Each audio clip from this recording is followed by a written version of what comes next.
Assalamualaikum warahmatullahi wabarakatuh. Kami dari kelompok 4 yang beranggotakan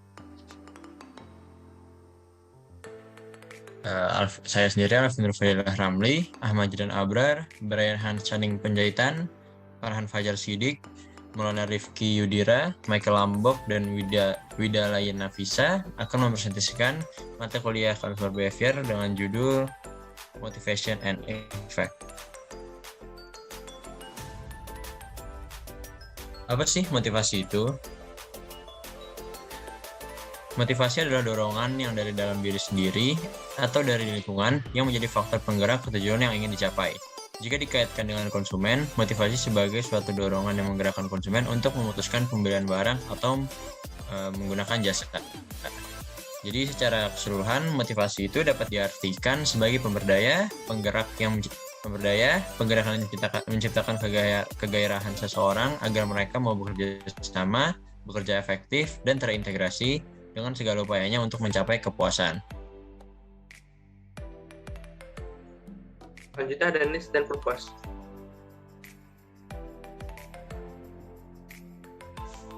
Terdapat dua jenis kebutuhan manusia, yaitu kebutuhan fisiologis. Hal ini merupakan kebutuhan mendasar untuk hidup manusia seperti makan, minum, memakai pakaian, dan lainnya. Dan kebutuhan psikologis, hal ini merupakan kebutuhan akan perasaan nyaman dan dihargai dari individu lainnya, seperti kepercayaan diri, afeksi dari orang lain, dan lainnya. Manusia tidak bisa menghindari aktivitas yang didasari oleh kebutuhan dan keinginan, karena kebutuhan dan keinginan tidak akan pernah terpenuhi, dan ketika suatu kebutuhan dan keinginan terpenuhi akan muncul keinginan baru yang memberikan rasa kepuasan lebih besar. Next.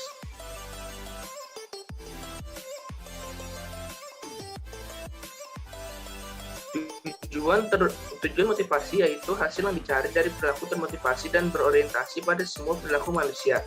Ada dua jenis tujuan, yaitu tujuan umum adalah hasil yang dicari konsumen untuk memenuhi kebutuhan fisiologis dan psikologis. Tujuan khusus produk adalah hasil yang dicari konsumen dengan menggunakan produk atau layanan tertentu. Misalnya ketika seorang siswa memberitahu orang tuanya bahwa dia ingin menjadi pengusaha, dan dia mengungkapkan tujuan umum jika dia mengatakan ingin mendapatkan gelar MBA dari Stanford, dia mengungkapkan tujuan khusus produk. Kebutuhan dan tujuan saling bergantung, tapi seringkali tidak menyadari kebutuhan mereka seperti tujuan mereka. Misalnya seorang remaja mungkin tidak secara sadar menyadari kebutuhan sosialnya, tetapi mungkin bergabung dengan sejumlah grup obrolan online untuk bertemu teman baru. Demikian pula orang-orang sadar bahwa mereka perlu membeli barang-barang tertentu, tetapi mungkin memiliki tujuan yang berbeda ketika mereka pergi berbelanja.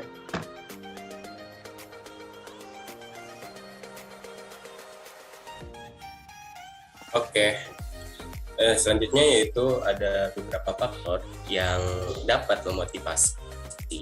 Di antaranya ada 4 poin. Yang poin pertama itu mencari barang tertentu, yang kedua belanja rekreasional, yang ketiga itu belanja khusus aktivitas, dan yang terakhir itu belanja khusus permintaan.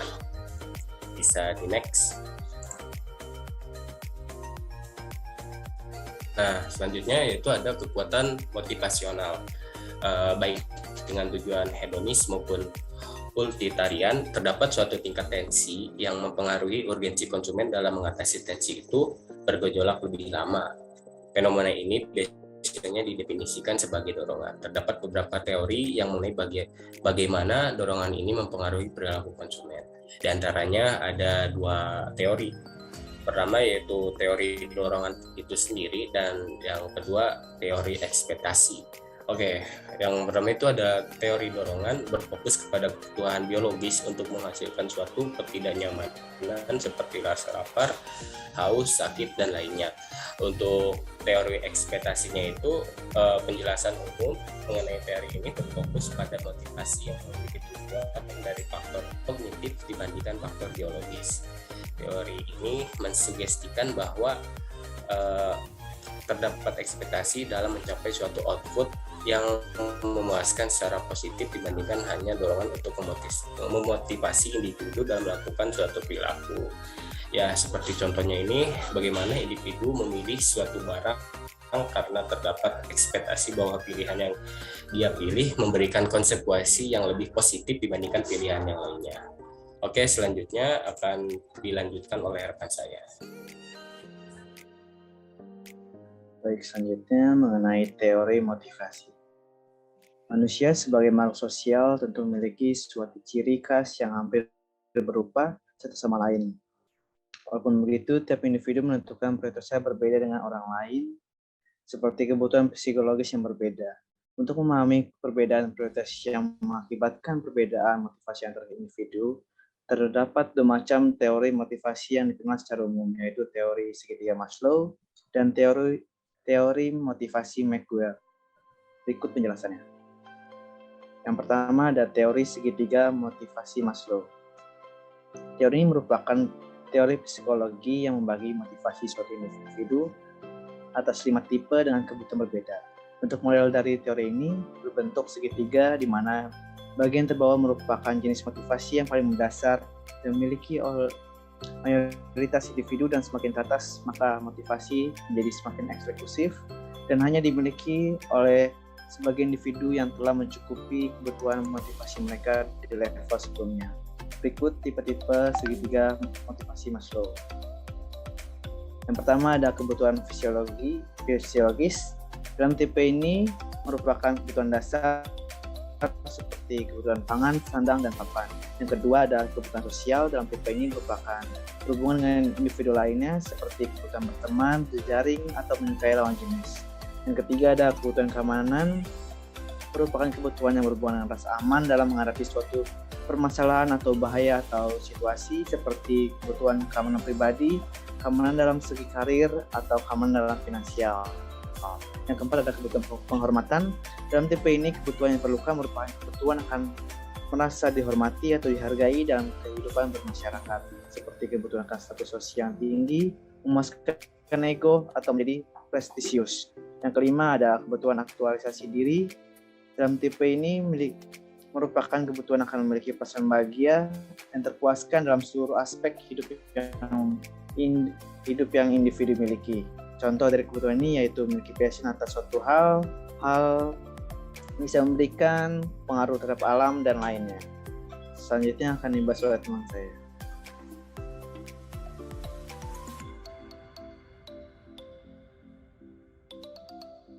Oke. Selanjutnya saya akan melanjutkan paparan dari Brian Hans. Selanjutnya ada teori segitiga motivasi McGuire. Teori motivasi McGuire ini dicanangkan oleh McGuire, seorang psikolog ternama.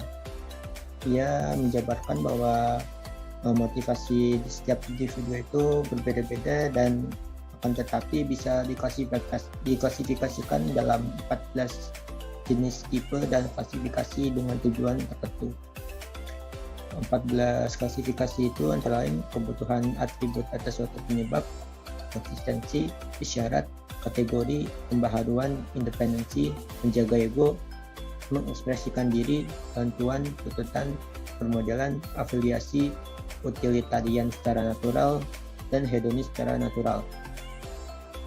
Next.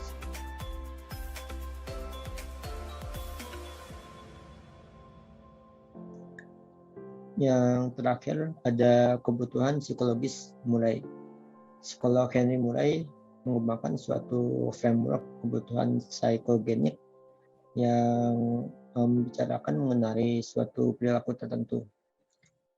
Beberapa kebutuhan ini antara lain ada autonomi, defensif, dan bermain adil.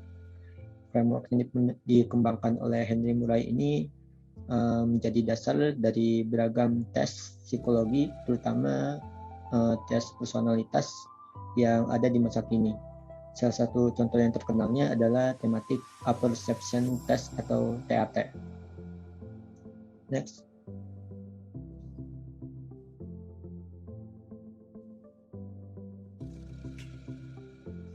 Terdapat 4 fase ketika konsumen termotivasi untuk membeli suatu produk. Fase pertama yaitu konsumen mengalami dan mengetahui bahwa mereka memiliki kebutuhan yang bersifat laten dan nyata. Contohnya adalah ketika konsumen merasa lapar, haus, atau kedinginan.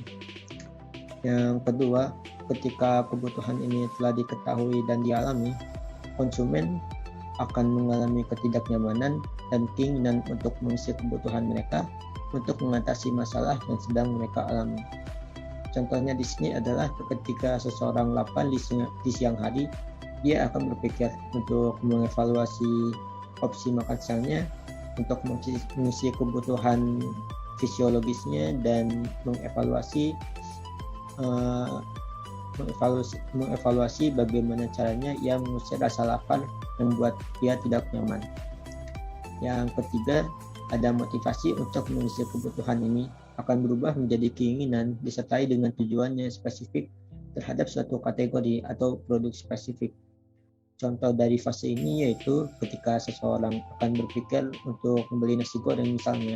Ketika ia merasa lapar, ia akan mencoba untuk membeli nasi goreng dan mengisi kebutuhan makannya di siang hari. Yang terakhir ada fase keempat, yaitu tujuan konsumen akan tercapai dengan melakukan satu tindakan spesifik yang mampu memuaskan tujuan utamanya dan mengurangi ketidaknyamanan yang ia miliki. Contohnya adalah ketika kita melanjutkan contoh yang tadi, ketika seseorang terpikirkan untuk membeli nasi goreng, dia akan membeli dan memakannya.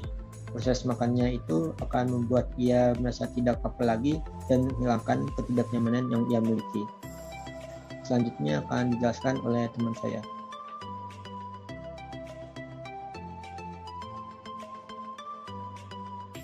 Selanjutnya yaitu memahami konsumen dengan melakukan riset marketing. Riset yang dilakukan oleh Ernest Dichter, seorang psikolog dan ahli marketing, yang ia lakukan untuk kampanye marketing sebuah produk sabun. Ia menemukan bahwa pengambilan data kuantitatif melalui in-depth interview atau IDI sangat ampuh dalam memahami tujuan dan motivasi suatu konsumen dalam membeli suatu produk sabun tersebut, serta bagaimana apa yang mereka rasakan dan pikirkan ketika melakukan kegiatan mandi maupun membersihkan area tubuh tertentu menggunakan produk sabun tersebut. Riset yang dilakukan oleh Ernest Dichter ini mampu diaplikasikan oleh para marketer dalam mengetahui motivasi, kebutuhan, keinginan, dan ketakutan suatu konsumen atas kategori produk tertentu. Cara untuk mengetahuinya mampu dilakukan menggunakan pendekatan riset kuantitatif seperti in-depth interview, metode observasi seperti etnografi, dan metode focus group.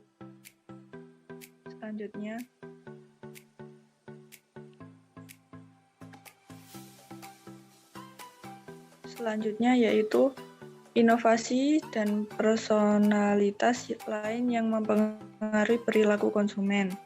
Inovatif, mendorong pembaruan kebutuhan untuk dianggap materialisme dan lainnya. Inovatif seperti dogmatisme, karakter sosial, dan kebutuhan akan unik. Level stimulasi yang optimal, keinginan untuk merasakan sensasi, variasi dari dorongan pembaruan, kebutuhan untuk dianggap, status sebagai visualis atau verbalis, materialisme konsumen, konsumsi terverifikasi, konsumsi impulsif, dan konsumen etnosentris. Selanjutnya akan dijelaskan oleh teman saya. Oke, terima kasih. Selanjutnya saya akan melanjutkan presentasinya. Selanjutnya adalah tanggapan konsumen terhadap produk dan pesan pemasaran. Jenis-jenis adjektif menurut Picker dan Olson tahun 2000 memiliki perbedaan dalam intensitas dan aktivitas perilaku ketika individu mengalami keempat afektif terkait. Semakin kuat afektifnya, maka perilaku individu akan lebih mudah direspons secara fisiologis, seperti detak jantung yang meningkat, cara berbicara yang lebih terbakar-bakar, dan mulut yang terasa kering. Sementara itu, menurut Mowen dan Minor tahun 2002, tanggapan afektif dalam diri manusia memiliki dua dimensi, yaitu menyenangkan dan tidak menyenangkan, serta terdorong dan pasif. Tanggapan ini bisa dimodelkan sebagai berikut. Di kiri dari sumber Picker dan Olson. Yang di sebelah kanan itu dari Mowell and Minor. Selanjutnya,